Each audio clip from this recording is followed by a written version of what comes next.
Today I learned that Dennis Ritchie, creator of the C programming language, passed after Steve Jobs but was overlooked despite his impact on software. Ritchie is widely recognized for his contributions to the creation of the C programming language and the Unix operating system, both of which have been instrumental in the development of modern software systems. Ritchie was born in Bronxville, New York, in 1941. He studied physics and applied mathematics at Harvard University before completing his PhD in computer science at the Massachusetts Institute of Technology, MIT, in 1968.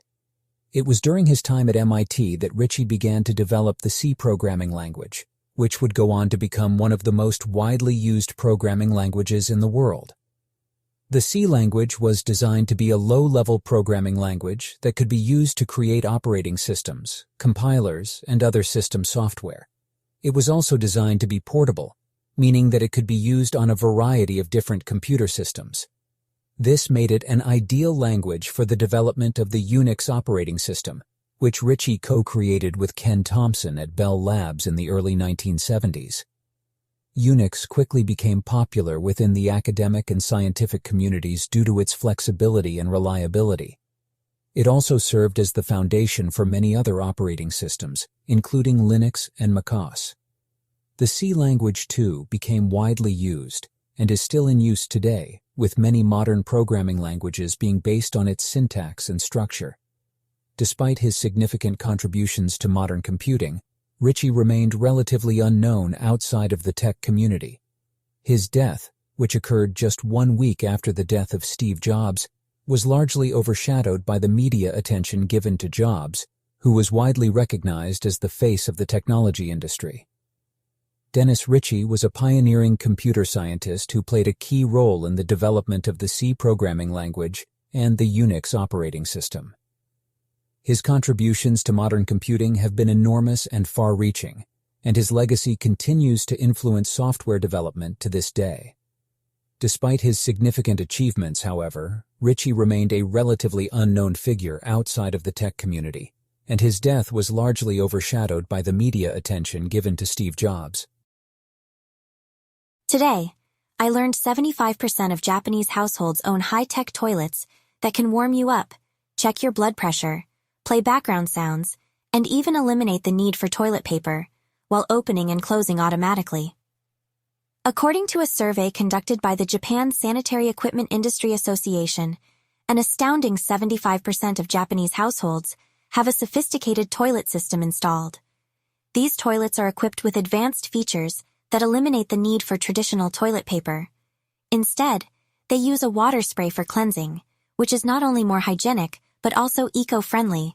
Furthermore, these high-tech toilets can be customized to suit individual preferences, with options for water temperature, pressure, and even the angle of the spray. In addition to their advanced cleaning capabilities, these toilets are designed for ultimate comfort. The latest models have built-in heating systems that provide warmth during cold winter months. They also feature sound systems that play running water or other sounds to increase privacy and relaxation while using the toilet. Some high-tech toilets even have additional health monitoring features. They can check the user's blood pressure and analyze their urine for early detection of potential health problems. These features are especially helpful for elderly individuals or those with medical conditions who need to monitor their health on a regular basis. One of the most convenient features of these high-tech toilets is their touchless operation. They can be set to open and close automatically, which eliminates the need to touch any surfaces that may be contaminated with germs. This is especially important in public restrooms, where maintaining hygiene and preventing the spread of germs is crucial. Overall, the popularity of these high-tech toilets in Japan is a testament to the country's dedication to innovation and technology. They have revolutionized the way people use the bathroom and have become a staple of modern Japanese culture. With their advanced features, comfort, and convenience, it's easy to see why they have become so popular not only in Japan, but around the world. Today I learned that many tech companies choose to test new products in New Zealand due to its unique characteristics. As a nation, New Zealand is ethnically diverse and has a high level of technological literacy, as well as being predominantly English-speaking. Additionally, New Zealand is geographically isolated from the rest of the world.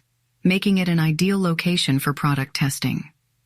The benefits of testing products in New Zealand are numerous. Firstly, its diverse population means that products can be tested on a wide range of consumers with different backgrounds and preferences.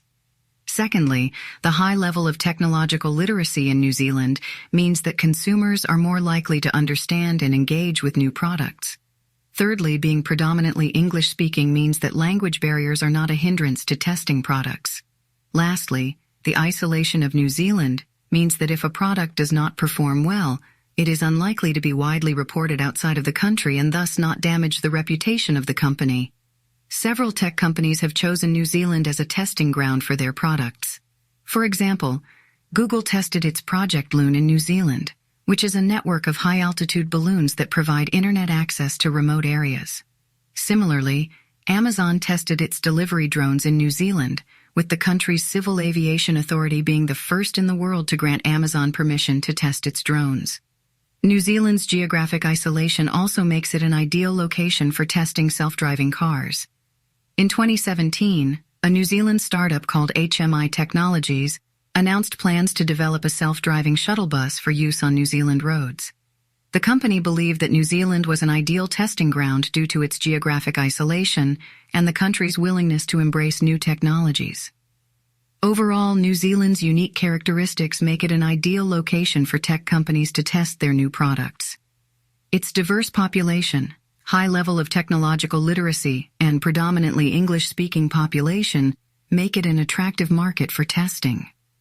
The geographic isolation of the country also provides a degree of protection for companies from reputational damage in the event of a product failure. Today, I learned that 3D printing technology has revolutionized the way NASA provides tools to astronauts in space. The technology allows NASA to create and transmit digital designs of tools to the International Space Station, ISS, where astronauts can then print them using a 3D printer. 3D printing, also known as additive manufacturing, is a process where a digital design is turned into a physical object by adding layer upon layer of material until the desired shape is created. The process can be done with a variety of materials, including plastics, metals, and even living cells. The use of 3D printing in space has many advantages. One of the biggest advantages is that it allows NASA to reduce the amount of equipment and spare parts that need to be sent to the ISS. Instead of having to pack and ship every tool and part that astronauts might need, NASA can simply send digital designs and raw materials to the ISS, where astronauts can then print the tools as needed. This approach has several benefits. First, it reduces the cost and weight of cargo that needs to be sent to the ISS, which can save millions of dollars in launch costs. Second, it allows for greater flexibility and adaptability in case something unexpected happens, or if new tools are needed that weren't originally anticipated.